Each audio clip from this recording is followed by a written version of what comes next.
Hello guys, it's Ryan Ho, back with another video. Today I want to talk about the Fiio FT5. Now this is a Openback headphone that has actual bass. It actually has a boosted bass and it's a planar magnetic headphone, which is a very unlikely combination. This thing sounds really fun. I feel like it was made for like bassier genres. I feel like EDM is the best thing I've ever heard on this headphone because it sounds so fun. I feel like it was kind of made for it. And so we'll talk about how this headphone sounds and go into more detail. But honestly, it is a very fun sounding, warm sounding headphone. And it's also built really well. It has all these features that you don't see in a normal headphone. For example, it actually has swappable cable. This is the type of thing that you see in kind of IEMs, but they're kind of the first company I've seen actually put it on headphones, and they give you all the connector types. So it's something really cool that I had to show you, and they even have some cool pad design as well. So let's get into the nitty gritty. This is going to be a nice and cool video. And as always, please like and subscribe down below. Helps my videos out. I think like over 95% of you guys are not subscribed, so you guys should definitely subscribe so you don't miss out on the next cool videos that I make. So we're greeted with the headphone in a little pouch. I guess it prevents it from being scratched, which is really nice. Wow, we get this nice big leather case.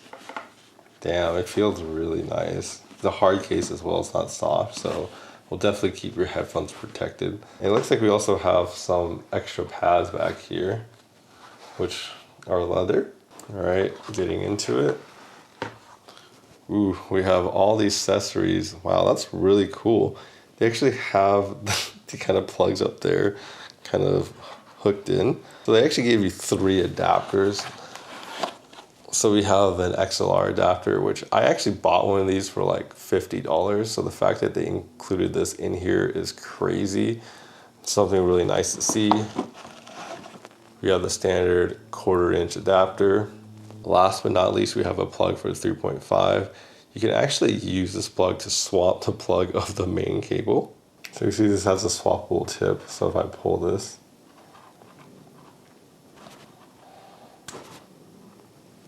it comes out, and then you can actually see this little arrow inside, so it tells you can kind of insert the tip. Then once you insert the tip back in, you can just kind of turn this, and then it will kind of cover the tip. And then voila, you're done. Looks like nothing ever happened. Really cool design. That's all black, which is, you know, a pretty nice color. Most people will like it. And then you have this kind of shiny little Fiio logo right here. It's kind of this kind of, I guess, gold or kind of copper type accent right here. And then we have this nice steel band above. So, I mean, I guess it's steel aluminum, I can't tell, but it's a nice metal, nice and sturdy. So it'll definitely keep your headphone together. And then we also have a metal yoke right here, which also kind of turns a little bit. So you can kind of adjust it a little bit better. Of course, it has all the motions that are required to have a comfortable headphone on your head. And then of course we have the pads that are just amazing. These are nice premium leather pads. They feel very great, very nice. So the headband is made of leather, and then under it, it has this nice big thick suede. So if you look at this, it's honestly very well padded and it feels so nice on your head. Because it's nicely padded, you're not going to feel any uncomfortableness with it on top. So really, this headphone is very soft, very comfortable. One of the most comfortable headphones I've worn, honestly, so I like it. And then the ear cups feel pretty large, so it should fit a lot of people's ears as well. So the cool thing about the pads is you can just simply kind of pull on it and it'll come out like that. And then you can kind of see this nice big planar driver, like, whew. You can see kind of the trace and then the magnets right here.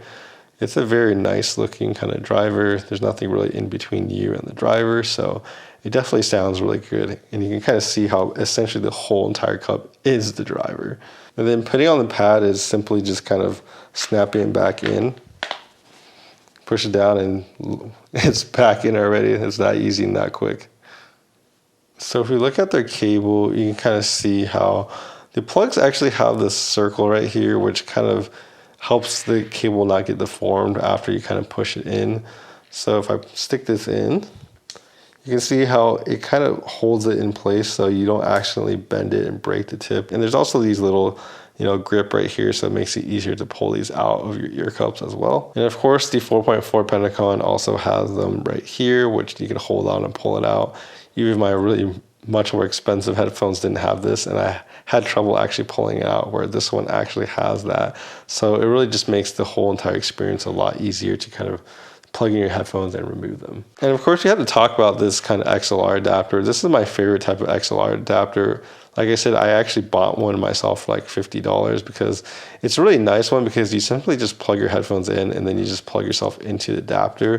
There's no real cable in between. It seems like a seamless connection, and it's just very nice type of plug. So the fact that they include this free with this headphone for the price is honestly kind of insane. So you also get the suedes inside this. Suedes also have some perforation on the inside. Overall, the suede is more of that brighter type of sound with less bass. And then the leather one is more bass with a little bit less treble, but overall, I definitely prefer the leather over the suedes. So that's definitely my type of sound. All right, so how does this headphone sound? So the sound of this headphone, like I said, is a warm sounding headphone. It's definitely not the studio type of sound. It's more of a warm sound. So this kind of means that it has, a boost in the bass, and then kind of the upper mid range where a lot of like the female vocals kind of are. That kind of range is kind of pushed down a little bit, and even a part of like the mid range, I guess, is a little bit pushed down. And so that just gives us a nice kind of relaxing type of quality to it. And then up in the treble, I feel like the treble is actually pretty well like neutral. And what this kind of sounds like in general, at least from what I hear, is this is just a kind of warm, kind of bassy type of sound that's really, really fun. The headphone that it sounds the most like to me personally is the Meze Empyrean. I've heard the first Meze Empyrean, and it sounds like that with a little bit more treble. And if you look at the measurements, it actually kind of looks like a Meze Elite 2. So it's very similar to the Meze sound. So if you really like their kind of flagship sound, their $3,000 headphones or $4,000 headphones, this is going for the same type of tuning that sounds really, really fun. Because of that, I think this definitely leans towards the bassier genres, the pop, the EDM especially. I think it does that really, really well. I feel like more type of like acoustic type of sounds probably aren't going to be as great on this compared to other headphones. But if you really like the low end of bass, you really want to feel it. You want that lift, because like it's very uncommon for you to get a boosted bass on a open back planar. Right? That is very difficult, and the fact that they achieved this on this is honestly amazing and fun. I feel like that's what makes it stand out from the crowd, because there's a lot of headphones out there that kind of have that flat bass, and then they're kind of boosted treble and a little bit bright. There's a lot of planars like that, while this one has a much different quality. And I feel like the thing that also stands out about this headphone, besides that boosted bass, is that the treble is just very, very well controlled. And it's something that I really like to see in a planar. And you can really tell simply by, turning up the volume. When I turn up the volume on this headphone, I never really feel fatigued. There's no some spike or anything that stops me from turning it up. The only thing that stops me from turning it up is that it just gets way too loud. But there's no like weird kind of jagged frequency that's stabbing my ear like on some other brighter type of headphones. And so this is just a very smooth sounding treble that really is not fatiguing, very beautiful sounding, and I really like that. And I feel like that overall makes this just honestly an enjoyable headphone. I think that people who are going to really like this headphone, obviously it's going to be the Meze boys, the people who like the Odysseys, the old Odyssey sound. So this reminds me more of like the LCD3, LCD2 type of sound. And then I guess LCD4 as well. And then the people who like ZMF headphones will probably also really like this headphone. So this is definitely the warm type of sound that people like. And then I even actually put this on tubes as well. So you put this on tubes and it sounds also really fun. I feel like it just accentuates all of its properties that it does so well. So if you like tube sound too, you're probably gonna like this headphone a lot too. So for me, this is definitely that type of flavor, the warm type of flavor. This is not the bright or the neutral studio type of headphone. So in conclusion, I definitely recommend this headphone if you like that type of sound, that warmer, inviting type of sound, that more bassy type of sound. Honestly, I've never had so much fun listening to EDM on an Openback Planar than this one. This one really does that really well. I can't stop but, you know, elaborate how well it does. I mean, there's a few songs you can listen to. I was listening to So What by Lewis the Child. That song does really well on this. And, you know, you can listen to some Martin Garrix on here. There's a lot of good, fun songs to listen that really just bring out the most of this headphone. Yeah, so the other thing about sound. So let's talk about sound. So for this, when it comes to just sub bass and bass quantity, there's just so much of that in this headphone. It does that really well. It goes really low into deep bass, and there's a lot of it too, especially with the leather pads. If you have it with the suede pads, it doesn't sound as good, so I definitely recommend a leather for most people. The suede kind of loses the low bass, but then you get more treble, while this one has more bass, and then the treble is just a little bit less, but I just feel like the whole entire driver just sounds more detailed and faster on the leather, so I much prefer the leather over the suede. But yeah, so if you want that deep bass performance and that good bass, you definitely want the leather on there. So let's talk about soundstage and imaging. So how does that perform with this headphone? Well, I think the soundstage of this headphone, it's not as wide as it is tall. I find it to be a very tall headphone because it does use 90mm drivers. These drivers are huge, and because of that, it really makes sound really tall. I feel like that's just one of the biggest advantages of Planars, especially when you compare to like dynamic headphones, which use like 50mm, 40mm drivers that are much smaller than the ones are in here. Now, when it comes to the imaging for this headphone, the imaging of this headphone, honestly, for playing Valorant, FPS gaming, I don't really recommend this. I feel like if you're playing competitive gaming, the kind of tuning and the imaging on this doesn't really do that well. So like I knew where the sounds were coming from. Like I can sense they're coming from here, but it's kind of a general like direction of here, not like a pinpoint.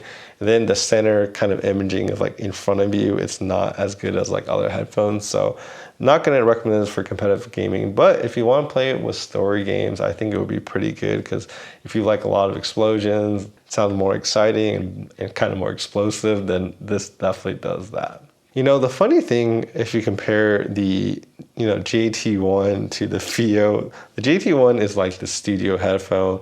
It's like, you know, the kind of more consumer type of friendly headphone. I think more people will probably like this tuning because it sounds more, I guess, normal and natural.